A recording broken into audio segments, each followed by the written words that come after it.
And good morning to you. You probably know as many people as I do who were affected by the recent rains and high water in our area. And my heart goes out to those people whose properties or homes and businesses were damaged. I was grateful to be able to check in with some of the people of our center, like the president of our board, and Snyder and her family, and also our communications officer, Ellen Yeager, and our bookstore manager, Martha Salazar, and her fiancée, Christina, and our member, Bruce Gata, and so many people. And I was particularly happy to watch people checking themselves in as safe, marked as safe on Facebook. And it's at times like these that I really appreciate technology and how it allows us to connect and to help each other. You know, when technology brings us together, I celebrate that. You know, I rejoice in that. Because it's one of the big mysteries of life, isn't it? You know, how a neutral thing like technology can be used for good to connect us to each other and to inform us. And that same technology can be used for bad, to divide us and to confuse us. Technology itself is neutral. From the one neutral source comes many different applications. The applications are varied. Similarly, the creativity, the life that we are born with, we could say it's just neutral. It just is. There it is. Until we put it into action, you know. And so then that life in us, it can be used for good, to connect and to inform us. Or that same life can be used for bad, to divide and confuse us. And that really is the focus of March. Oneness, and how out of oneness comes infinite possibilities. So many applications, some very helpful and others not that so much helpful. It's got to include everything. Everything's in it. And our affirmation for the month is right up there. Won't you read it with me? I seek the common good, and we can use that statement this month as a guiding light to remind ourselves that with this life, with this freedom, with all this creativity, comes choice. Can't have one without the other. So we can use this affirmation to help ourselves remember to ask the question, how will I use this life of mine? How can I use what is mine for the highest good, for the common good, for the best good possible? How can I expand my attention to go beyond my personal need, my personal gain, with all of the potential that comes with the energy of life in me? Can I seek the highest benefit for the most beings? Can I do that? You know, we just completed a whole month honoring Black history, and our focus was diversity and integrity. Now, this month is like a logical and necessary development. It's the next step. Now, let us talk about our common spiritual heritage. Oh, oneness is a very interesting topic, you know. It's not something you get right away from looking at life. I mean, take a look around you. You know, it's more likely that a person looking at life will notice differentness. How different everything is. Uniqueness seems to be the standard for nature, the law. And nothing stands still long enough to be the same, one moment to the next. So oneness is that spiritual reality that's hidden from view. And to keep things interesting, oneness is on the inside and diversity is on the outside. We're from the same parents, but we look and turn out different. You know, when a person studies metaphysics, this teaching from the center, it's normal to notice that there are these contradictions. You know, we are different and we are the same. So a student must be able to hold a paradox comfortably. You know, a student has to be able to hold two seemingly contradictory things that are both valid simultaneously. Otherwise, it will drive you crazy, you know. Because we face this. Everything is essentially one, yet everything is completely different. Everything is in a state of constant change. Yet everything is fixed in that which is eternal and unchanging. Everything comes from the one same shared spiritual origin, and yet that shows up as different cultures, different genders, different preferences. Everything is from the same eternal truth, and yet that truth can be interpreted in endless ways. Oh my. Maybe it's easier to understand what oneness is if we look at it through how we are connected to each other. Our interconnectedness, for example, using that well-known statement of Chief Seattle. This is the gender-inclusive version. This we know. All things are connected like the blood which unites one family. Whatever befalls the earth befalls the children of the earth. We did not weave the web of life. We are merely strands in it. Whatever we do to the web, we do to ourselves. So it suggests to me that to appreciate what oneness is then, perhaps we have to go beyond the things that separate us. We have to go beyond our differences.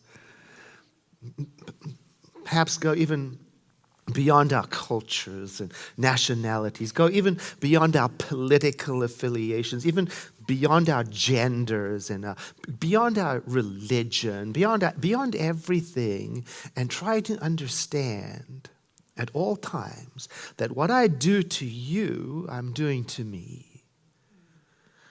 And that what I do to the planet now, I'm doing to the next generation of children.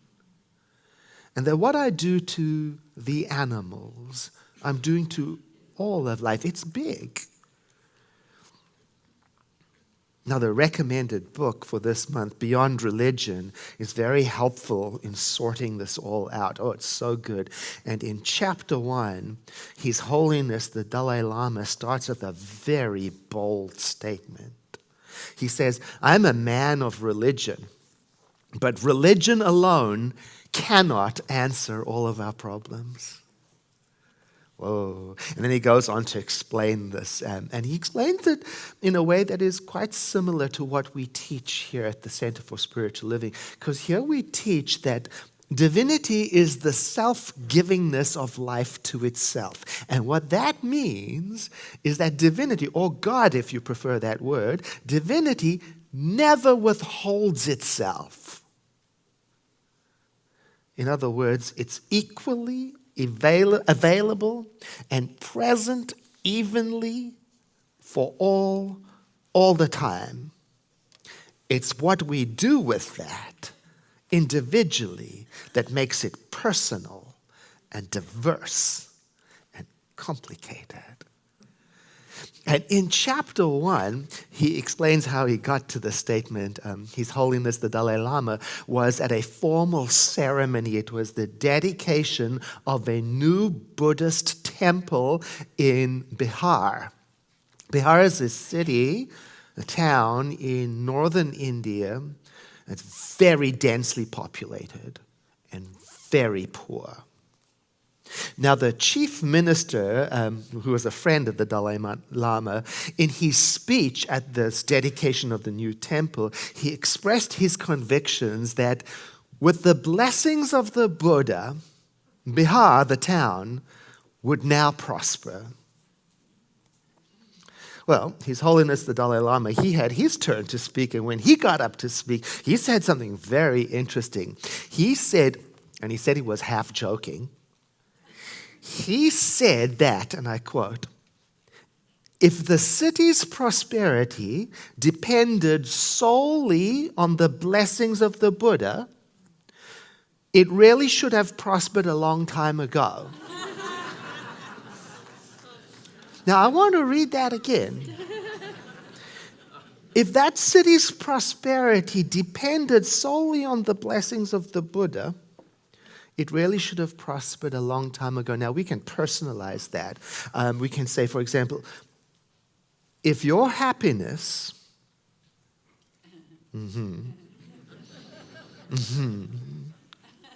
right? If your happiness depended solely on the blessing of divinity, of God, why, you should have been happy a long time ago. Or if your relationship harmony depended solely on the blessing of divinity, you should have been harmonious a long time ago.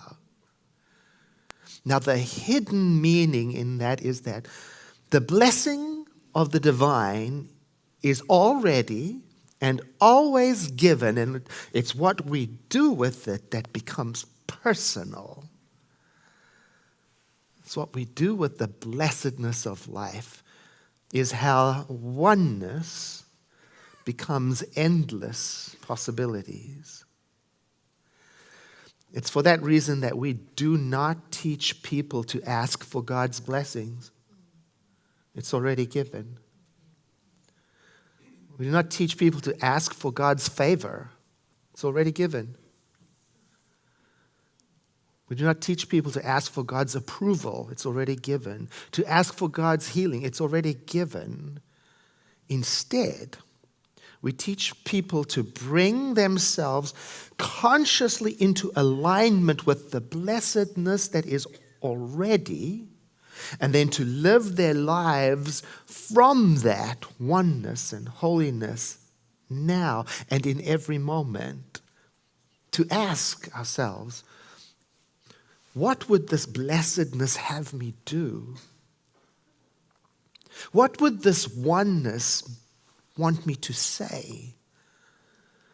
What would my innate sense of connectivity and wholeness have me be in the world? And then to use what we have been given and what we are given in every moment to do good works in the world, not only for ourselves, but for others too.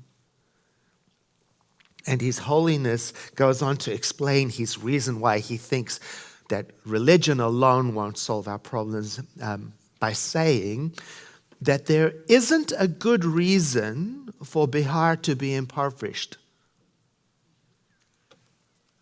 I mean, after all, it's the holiest of Buddhist sites. It's where Buddha attained final enlightenment. So we might rightly expect it to be thriving. Yet, he says, what is needed for real change is for good people to put their religion into action. Now, he says this is not to suggest that blessings and prayers are useless. It's rather to encourage us to follow up and to follow through with meaningful, wholesome, helpful, inclusive action. He says there isn't a good reason for Bihar to be impoverished. Now, here we use good as a synonym for God, right? So we can say there isn't a God reason for Bihar to be impoverished. And we can localize that then, and we can say there isn't a good reason for our country or any country to be whatever it is. Divisive, prejudicial, vulgar, unjust, unequal. There isn't a God reason for that. What is needed is for good people to act with meaningful, wholesome, helpful, inclusive action. You know, in Science of Mind, we call prayer spiritual mind treatment. And when we are praying, we say we are treating. So there's this old saying, maybe you know it. It says, treat and move your feet. Yes. It's to remind us that it is one thing to sit blissfully contemplating oneness. And it's another thing altogether to let the awareness of that oneness get into us, get under our skin, and to inspire our actions. Our founder, Ernest Holmes, he was pretty pointed about it, and he said this: I would rather see a student of this science prove its principle than to have them repeat all the words of wisdom that have ever been uttered. It is far easier to teach the truth than it is to practice it. In other words, or to talk about oneness is good. To demonstrate oneness in my own actions is even better. To say it's all, you know how we say here sometimes, it's all good, it's all God, it's all whole, perfect, and complete. It's fine to say that. And to prove it is even better. He goes on elsewhere to say, it is easy enough to rush about shouting that there are no sick people. It's all whole, perfect, and complete, you know. But this will never heal those people who appear to be sick. It is easy to proclaim that there are no needy. Anyone can say this, whether they be wise or otherwise. In other words, we've been invited to demonstrate oneness by caring about those who don't have enough. To demonstrate oneness by having compassion for those who are suffering. To demonstrate oneness by supporting steps towards, for example, gender equality. That would do it. To demonstrate oneness by whatever it is you do. And if you don't know what to do, consider visiting the United Nations website, www.un.org, and look there for the Sustainable Development Goals. And read, for example, The Lazy Person's Guide to Saving the World. For oneness ideas that you can implement from your couch. You know? And more. And so that you can let the ideas of oneness get into your blood and into your understanding so that your religion shows up in your activity. Oh, we have such great potential. We can do anything. Infinite pathways we could follow. That's the miracle of life. But unrealized potential. We have all this potential, and yet so many people today feel frustrated, even powerless, you know. Many people in our nation feel that their voice doesn't count, that their vote doesn't count. They feel like they can't do anything. Some people say that the political system seems to be broken, and it's broken beyond repair, and so there is this heaviness in our nation, you know. And I feel it too. And I watched a video just the other day that really reminded me to come back into my power. It gave me back my sense of hope. And it reminded me that, yeah, I do have confidence in goodness. I do trust oneness. I do believe in consciousness as the power to change.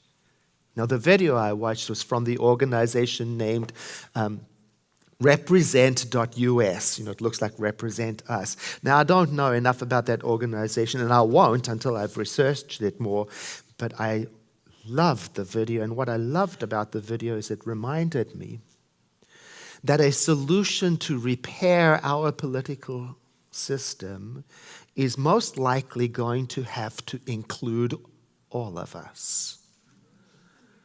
It can't be a conservative or independent or progressive fix which will leave people out. Now, the organization says it's not focusing on party affiliation. Instead, it's focusing plain and simple on passing anti-corruption laws one city at a time. And here's the thing that inspired me the most about the video. The video reminded me that such things as women's right to vote, interracial marriage, same-gender marriage, all of these historic changes in our nation did not begin at the federal level. They did not start with Congress, with Senate, House of Representatives.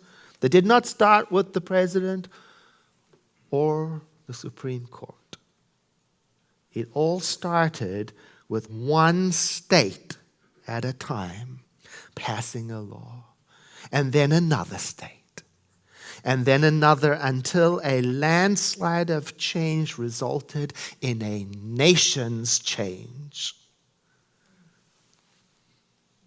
Now, I'm not telling you what organizations you should be interested in or research, but I am telling you that for those of us who contemplate oneness, we will continue to feel unsatisfied with a world that works for some. And that contemplation of oneness will continue to disturb us into action. And it's on us to be careful what kind of action. Helpful, unifying, wholesome, inclusive, compassionate action. I don't want to be disturbed into dividing, hateful, disturbing action. It's all possible. Now, our founder, Ernest Holmes, said that the furtherance of our evolution depends on our ability to sense oneness with all of life. And that when the knowledge of this oneness really comes to everyone, when we get it, that war will stop. And here's how he wrote it. The furtherance of evolution depends on our ability to sense a oneness with all life. When the knowledge of this oneness comes alike to all, the tread of armies will cease and the bugle call will echo the soft notes of familial love. Oh, so what can you and I do? What can you do? Well, for one, you can read Beyond Religion, Ethics for a Whole World. That will help tremendously. It really will. Two, you can visit the United Nations, www.un.org, and look for the Sustainable Development Goals, and especially look for the education kits for children 6 to 12 years old, because you can use that with your grandchildren and your children. It's a resource that's available to you. Number three, contemplate oneness every morning and every evening, and especially ask yourself after your contemplation, what would oneness have me do? Number 4, research organizations like represent.us so you can find your political voice in a way that allows you to get back to your value of oneness and compassion and inclusion. Number 5, get to know our nonprofit organizations when they come here. Sign up to help them and volunteer them, because aligning yourself with organizations that you have a shared value with will stimulate your hope. Number 6, find the young people in your life and ask them what is important to them, and ask them what struggles they face today. It will help. And finally, repeat to yourself like a mantra. My mind is a center of divine activity within the mind of God. I seek the common good. I treat and move my feet. And I'm guided from within to express my creativity, my life, in the direction which is the highest good for all. I'm driven, guided by compassion. That will help. And I want to close with a reading from the introduction of the Dalai Lama's book that says, all the pressures of modern living bring with them stress, anxiety, depression, and increasingly loneliness. As a result, everywhere I go, people are complaining. Even I find myself complaining from time to time. It is clear that something is seriously lacking in the way we humans are going about things. But what is it that we lack? The fundamental problem, I believe, is that at every level we are giving too much attention to the external, material aspects of life while neglecting moral ethics and inner values. By inner values, I mean the qualities we appreciate in others and towards which we all have a natural instinct, bequeathed by our biological nature as animals that survive and thrive only in an environment of concern, affection, and warm-heartedness, or in a single word, compassion. The essence of compassion is a desire to alleviate the suffering of others and to promote their well-being. This is the spiritual principle from which all other positive inner values emerge. And as I read that, I started to feel the warmth of appreciation for our program in 2019. And I went ahead and read all of the affirmative statements for the rest of the year. And they are these: I promote diversity and inclusion. I care for the poor. I protect the vulnerable. I advocate for freedom of thought.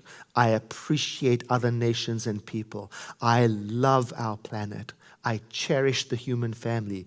And I stand for spiritually motivated moral leadership. It's going to be a good year.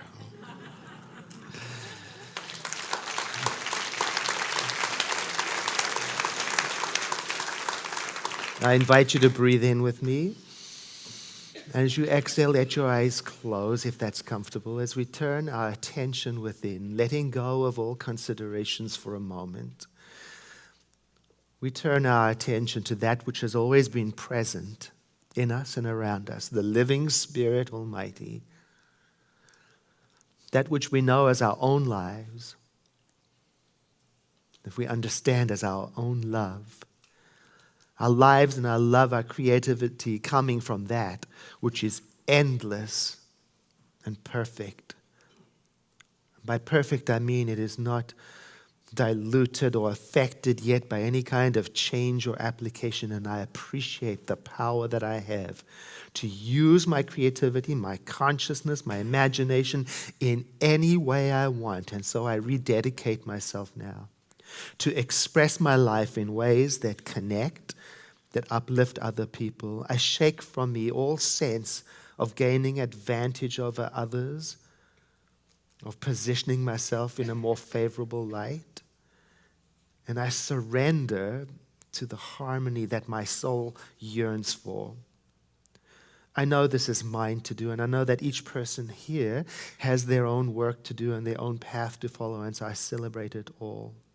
And I realize that by embracing the diversity of ways that we show up is my way of honoring oneness. And so I look forward to the changes that emerge in my life as a result of this rededication. I'm filled with awe and wonder. I trust goodness. I trust consciousness. And I let myself awaken the sense of hope that has always been in me. I know that goodness depends on no person, no government, no outer thing, that it sustains, prevails, and exists eternally. And so I turn my attention to it now. I drink deep of its waters and feel restored. And together we say, and so it is. I invite you to take a deep breath in with me and exhale.